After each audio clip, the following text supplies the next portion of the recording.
Runeterra is a magical world full of all kinds of creatures, from the good ones to the bad ones. So yeah, while it's a beautiful and magical place, it's also scary and dangerous as hell. Even the bravest champions are afraid of something in that world. And among all those bad creatures, we've got the demons, beings that feed off all sorts of negative emotions. And out of all of the demons, there are two in particular I'm going to focus on in this video, Fiddle and Noct. Fiddle is the primordial demon of fear. I don't even need to explain much here. He feeds off of people's deepest, darkest fears. Nocturne, on the other hand, is the demon of nightmares. Basically Runeterra's version of Freddy Krueger. Even though they act and function super differently in the lore, their end goal is the same, make people scared. So I'm gonna use both of them. Quotes, interactions, lore, whatever, to talk about what the champions are afraid of. Obviously, I won't go over every single champion, or this video would be hours long. Not that I'd mind, honestly, but unfortunately, their voice lines only cover a handful of champs. Let's get into it. Starting with Diana and Leona, who are both tied to the sun and the moon. Nocturne says, "The light is fading." Then Diana answers, "Moonlight cloaks the land in silver." Meaning she stands her ground, not backing down from what Noct says. She's not phased at all. Leona, though, reacts differently. You can tell she's more scared than Diana. Nocturne says, "The sun will fall." And Leona replies, "I do not believe it." It's like she's trying to deny it, you know? But not in a strong, confident way. More like a, no way, this can't be. Then we've got Riven. Nocturne reminds her of that one battle where all of her fellow soldiers and war brothers died, and she only survived because of her runic sword. It fuels the guilt she already carries for not dying with them. Nocturne says, "You did nothing as they burn." And she stammers, There was nothing I could do." Next one is a weird one. Lulu. Nocturne tells her, "Your kind despises you." and she goes, But no, that... really? I don't know exactly why Lulu would be scared of being hated by other Yordles. Maybe it's because she's a bit nuts and kind of annoying sometimes, turning others into frogs and squirrels. Maybe they don't like that. In that Yordle cinematic from Legends of Runeterra, they make her watch over a rock. Like literally just sit there and watch a rock. And she treats it like some super serious mission. So yeah, I think it's just her imagination going wild. Then there's Shyvana. When Nocturne faces her, he brings up how Demacia will never accept her because she's part dragon. He says, "Demacia will never accept you, dragon." And she responds, "I will prove myself in time." She stays strong, reminding herself of her loyalty to Jarvan. Nocturne's words don't shake her at all. "You have no power here." And honestly, after the whole Silas stuff and the lore, her story seems to be heading towards a happy ending. Nocturne tries again. "They'll hunt you down like the beast you are." And Shyvana goes, "I swore my loyalty to Jarvan himself." She doubles down. Now with Taric, Nocturne brings up the soldiers Taric used to command when he was a part of the Dauntless Vanguard in Demacia. Taric got distracted and his men died. Because of that, he was sentenced to climb up Mount Targon. Nocturne says, "You left your soldiers to die." and Taric replies, That was a lifetime ago. Now, this next one's kind of funny. It's about Trundle. Nocturne tries to scare him multiple times, and every single attempt fails. First, Nocturne says, "Lysandra will slaughter your people." and Trundle goes, "She promised we would fight together." Then Nocturne says, "You are king of nothing, Trundle." and he replies, "Lies! I'm king of all trolls!" so then Nocturne decides to go all in, "Your club will melt." and Trundle screams, No! hilarious. What an awesome champion, man, I swear. Then there's Zoe. Nocturne tries to hit her with all kinds of fears, but none of them land. He says she'll end up alone, but she's like, I've got friends in other dimensions, silly goose. so he ups the ante. He says, Ezreal will marry Lux and live happily ever after. and that finally hits a nerve.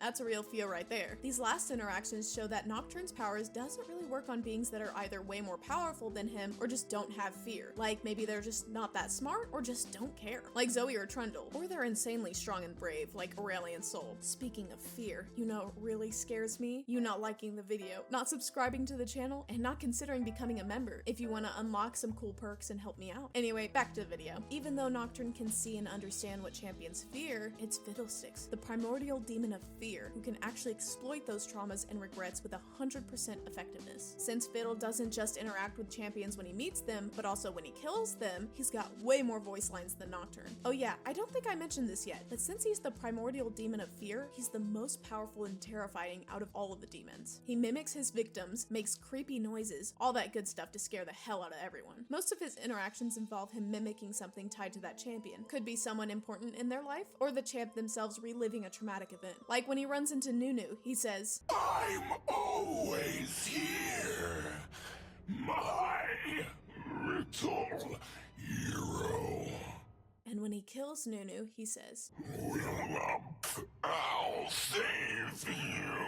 The first one is him imitating Nunu's mom. We know that because Little Hero is what she used to call him when he was just a kid, and it's tied to the stories she told him, the ones that inspired Willem to become this great hero one day. And when he kills Nunu, he repeats the line Nunu says when Willem dies. That shows that in the end, Nunu's biggest fear is losing his best friend. When he runs into Annie, he says, Annie, don't let go. and when he kills Annie, he says, Annie, help me. Annie. Annie had a half-sister named Daisy who ended up falling into a river by accident and died. That first line he says is about that, showing how Annie still feels guilty over her sister's death. Then, just to mess with her even more, he cries out for help. Although in the cinematic Annie Origins, which shows all of this happening, Daisy doesn't say anything, and that cry for help never happens. When he meets Garen, he says, Garen, brother, please don't hate me. which is obviously Lux begging Garen not to hate her. It shows that Garen's biggest fear is that because Lux is a mage and he hunts mages, she might be scared of him. He's got that whole internal conflict going on between duty and family, where he feels super torn. Dude hunts and kills mages for a living, so what the hell is he supposed to do about his little sister, the one he's always tried to protect? And when he meets Lux, he says, Little light.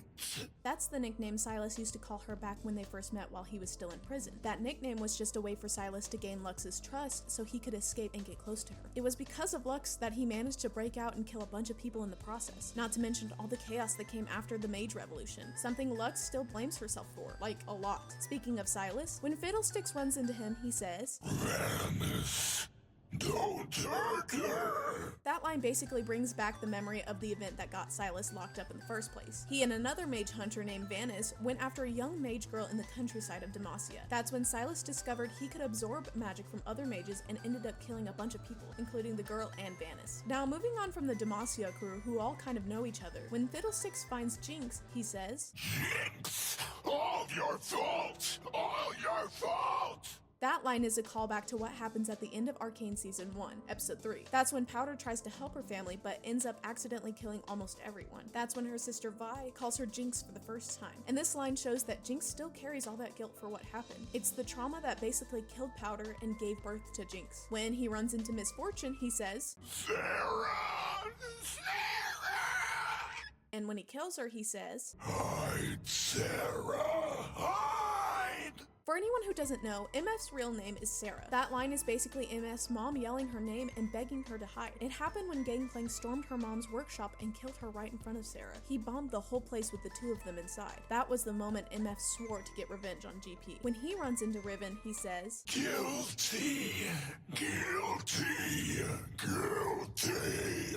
Now, unlike Nocturne, Fiddlesticks doesn't mess with Riven over her past. He targets the guilt she carries from all of the war crimes she committed in the name of Noxus. He calls her guilty multiple times, which is a direct reference to how she's judged by the people of Ionia during the events of the short story Confessions of a Broken Blade Part 2. She's obviously on trial for everything she did during the Noxian invasion of Ionia. When Fiddlesticks finds Soraka, he says, Star. And when he kills her, he says, Stars, hear me. That whole stars line isn't super deep, whatever, it's just Soraka being all magical. But the one where he says, let the stars hear me? I think that one's cool. That's a line Soraka says when she ults, and the fact he says it while she's dead feels like her biggest fear is asking the stars for more help and getting no answer from her sisters. At least that's how I see it. When he finds Vayne, he says, Vayne, give us a smile. and when he kills her, he says, The dark should fear me. He's basically acting like he's her parents, who were murdered by Evelyn, asking her to smile for them. After her parents died, Vane went from being this normal, happy girl to being cold, distant, and super serious. So the whole smile thing has a lot of emotional weight for her. But there's another layer too. When she saw Evelyn standing over her parents' bloody corpses, Evelyn smiled. That smile haunted Vane so much that she never smiled again after that moment. When Fiddlesticks kills her, he quotes her saying, "The dark should fear me." That line means she was willing to become a monster in order to hunt other monsters. But now that she's dead, the monsters have something else to fear: Fiddlesticks. When he finds Yasuo, he says, "Brother, how could you betray us?" Yeah, that's obviously Fiddlesticks copying Yone. It's all about Yasuo's betrayal. That line is Yasuo remembering the moment when Yone confronted him, and he ended up killing his own brother. And right now, those are all the major fears and traumas we've got 100% confirmed for the champions. Thanks for watching.